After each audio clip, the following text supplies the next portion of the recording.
போதைப் பொருள் கடத்தலால் இந்திய அளவில் தமிழகத்திற்கு தலைக்குனிவு ஏற்படுத்தியதாக திமுக அரசை கண்டித்து மாநிலத்தின் பல இடங்களில் அதிமுகவினர் ஆர்ப்பாட்டம் நடத்தினர். கோவையில் தெற்கு தாசில்தார் அலுவலகம் முன் முன்னாள் அமைச்சர் வேலுமணி தலைமையில் ஆர்ப்பாட்டம் நடந்தது.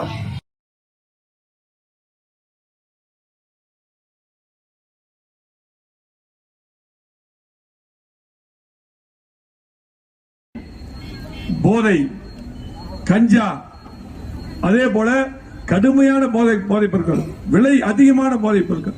இன்னைக்கு பாத்தீங்கன்னா தமிழ்நாடு இந்திய அளவில் மட்டுமல்ல, இன்னைக்கு நம்முடைய கல்யாண சுந்தரம் சொன்னது போல ஆஸ்திரேலியா போன்ற பல்வேறு நாடுகள்ல இன்னைக்கு தமிழ்நாட்டுக்காரன் இன்னைக்கு கஞ்சா விற்கிற, கஞ்சா வாங்க.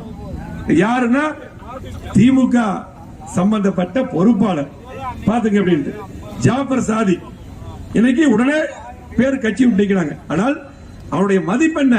2000 கோடிக்கு இன்னைக்கு கஞ்சா பொருள் வச்சிருக்காங்க. இதுக்கு முன்னாடி என்னென்ன பண்ணா, என்ன நடந்தது, இதையெல்லாம் கண்டிப்பாக விசாரணை செய்ய வேண்டும். திமுக வந்து என்ன பண்ணாங்க?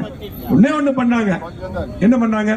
சொத்து வரி உயர்வு, மின் கட்டண உயர்வு, அதுக்கப்புறம் பால் விலை உயர்வு, எல்லா பொருளும் விலை அதிகமாச்சு. அது மட்டுமல்ல, இதுக்கு மேலாக தமிழ்நாட்டை மட்டுமல்ல இந்தியாவே அளிக்கக்கூடிய கஞ்சா விற்பனை, போதைப் பொருள் விற்பனை, இது வந்து ரொம்ப சீரியஸான பிரச்சனை. தமிழ்நாடே இன்னைக்கு இந்தியாவே அழிவு நிலைக்கு போயிடும். இந்த பிரச்சனையை கண்டிப்பாக கடுமையான நடவடிக்கை எடுக்க வேண்டும். அது மட்டுமல்ல, இன்னைக்கு பாத்தீங்கன்னா தமிழ்நாட்டில் 38 எம்பி இருக்காங்க. திமுக 38 எம்பி ஏதாவது பேசுறாங்களா நாடாளுமன்றத்தில்? இன்னைக்கு தண்டமா இருக்காங்க 38 எம்பி. எதுவுமே நாடாளுமன்றத்தில் பேசல. எவ்வளவு பிரச்சனை இருக்குது.